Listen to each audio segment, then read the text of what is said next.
शिक्षा सहायता टीचर। तीसरी कक्षा में पढ़ रही रूहानी बहुत ही सरल स्वभाव की लड़की थी। उसकी टीचर सभी बच्चों को हमेशा एक दूसरे की मदद करने के लिए कहती थी। घर पर उसकी मम्मी भी हमेशा उसे सिखाती, रूहानी बेटा, हमें सभी की मदद करनी चाहिए।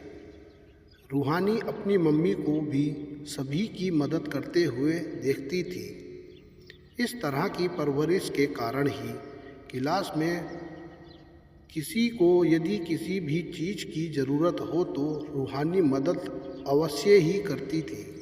उसी के साथ पढ़ने वाली विपाशा उसके इस स्वभाव को हमेशा ही फ़ायदा उठाती थी। विपाशा अक्सर ही रूहानी से पेन, पेंसिल, रबड़, शॉर्पनर जैसी चीज़ें मांग करती थी। कभी वे वस्तुओं लौटा देती और कभी स्वयं ही रख लेती थी। इस बात से विपाशा की मम्मी अनजान थी, क्योंकि विपाशा घर जाते ही वे वस्तुएं कहीं भी छुपा देती थी। लंच ब्रेक में अक्सर वे रूहानी के पास आकर बैठ जाती। यदि उसकी पसंद की कोई खाने की चीज़ दिख जाए तो उठाकर खा लेती। फिर वे ये नहीं सोचती कि रूहानी क्या खाएगी। रूहानी अपने सरल स्वभाव के कारण कभी उसे मना नहीं कर पाती थी। वे ना तो टीचर से शिकायत करती और ना ही घर पर अपनी मम्मी को कुछ बताती थी। घर पहुंचते ही कई बार वे अपनी मम्मी से कहती, मम्मी, बहुत ज़ोर से भूख लगी है, कुछ खाने को दो। मम्मी, जल्दी करो ना। कई बार रूहानी की मम्मी अनामिका हैरान हो जाती और सोचती, इतनी तेज भूख कैसे लग सकती है। मैं तो टिफ़िन में कितना स्वादिष्ट और कितना कुछ भेजती हूँ। जब अनामिका उसे खाना देती तो वे इस तरह जल्दी जल्दी खाने लगती मानो उसने कब से कुछ खाया ही नहीं हो। अनामिका को धीरे धीरे शक होने लगा कि शायद कोई बच्चा रूहानी का टिफ़िन खा लेता है, और लगता है इस बात से उसकी टीचर भी अनजान है। हर हफ्ते 2 हफ्ते में उसके रबड़, पेंसिल, शॉर्पनर भी तो गायब हो जाते हैं। अनामिका ने एक दिन रूहानी से पूछा, रूहानी बेटा, तुम्हारे रबड़, पेंसिल कहाँ चले जाते हैं? मैं तो कितनी बार नए लाकर रखती हूँ, फिर गायब हो जाते हैं। और तुम्हारा खाना कोई और खा लेता है क्या?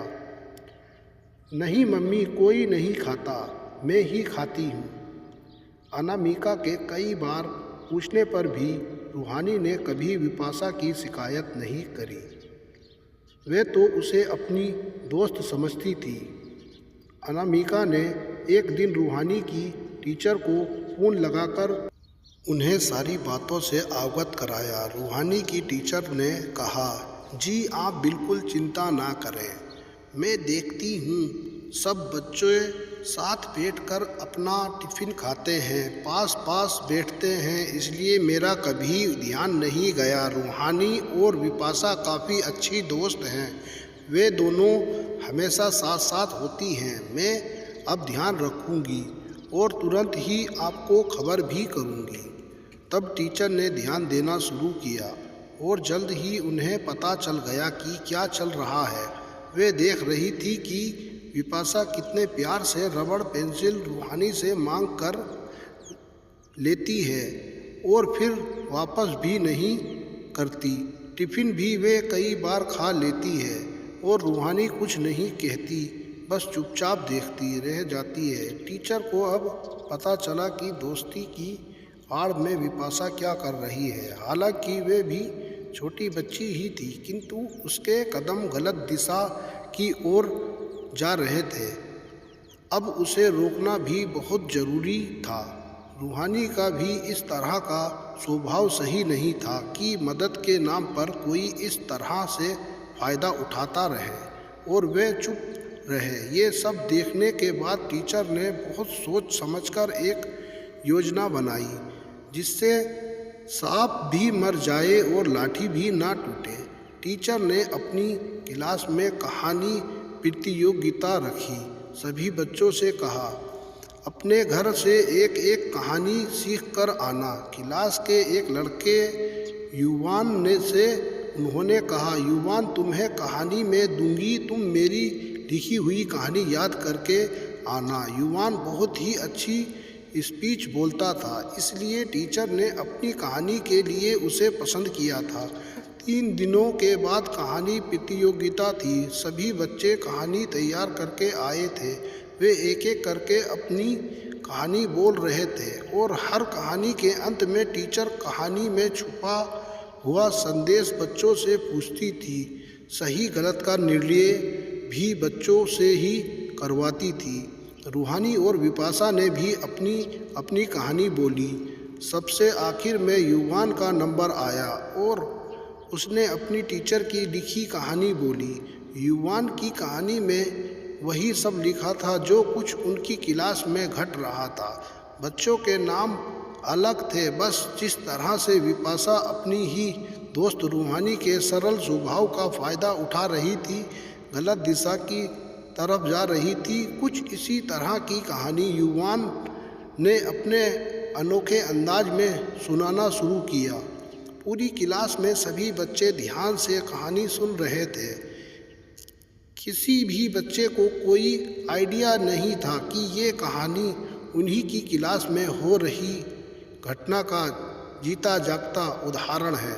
युवान के कहानी सुनाते समय विपाशा एकदम शांत थी और नीचे सर झुकाकर बैठी थी। शायद वे समझ रही थी कि इस कहानी की खलनायिका वे खुद ही है। जैसे जैसे कहानी आगे बढ़ रही थी, विपाशा की आंखें आंसुओं से भीग रही थी। टीचर का ध्यान विपाशा की तरफ ही था। वे उसके हाव भाव देख रही थी कि उस पर क्या असर हो रहा है। कहानी के अंत में संदेश था कि हमें कभी किसी का फ़ायदा नहीं उठाना चाहिए, मदद करनी चाहिए, किंतु हमें कोई मूर्ख बनाए ऐसे नहीं होने देना चाहिए। जब कहानी खत्म हुई तब टीचर ने बच्चों से एक प्रश्न पूछा, अच्छा बच्चों बताओ, यदि ऐसा बच्चा तुम्हारी क्लास में हो तो क्या तुम उस बच्चे से दोस्ती करना पसंद करोगे? सारे बच्चे एक साथ चिल्लाए, नहीं टीचर। विपाशा शांत थी, साथ ही रूहानी ये कहानी सुनकर सोच रही थी कि क्या ये कहानी उसके लिए है। उसे भी अपनी गलती का एहसास हो रहा था। इतनी शिक्षा विपाशा को उसकी गलती का एहसास कराने और उसे बदलने के लिए काफ़ी थी। वे सब कुछ समझ गई थी और शर्मिंदा भी थी। उस दिन के बाद विपाशा ने अपनी गलत आदत हमेशा हमेशा के लिए छोड़ दी। वे शेयरिंग करना भी सीख गई। ये सारी बातें टीचर ने अनामिका को बताई। अनामिका ने उन्हें धन्यवाद देते हुए कहा, अरे वाह, आपने तो दोनों बच्चियों को सही रास्ता दिखा दिया। रूहानी की मम्मी बहुत खुश थी। वे सोच रही थी कि रूहानी की टीचर का ये तरीका कितना असाधारण, कितना प्रशंसा करने योग्य था। ना डांटा, ना उसके घर पर शिकायत की, ना उसे सबके समक्ष शर्मिंदा किया। सिर्फ एक कहानी से उन्होंने उस बच्ची को बदल दिया।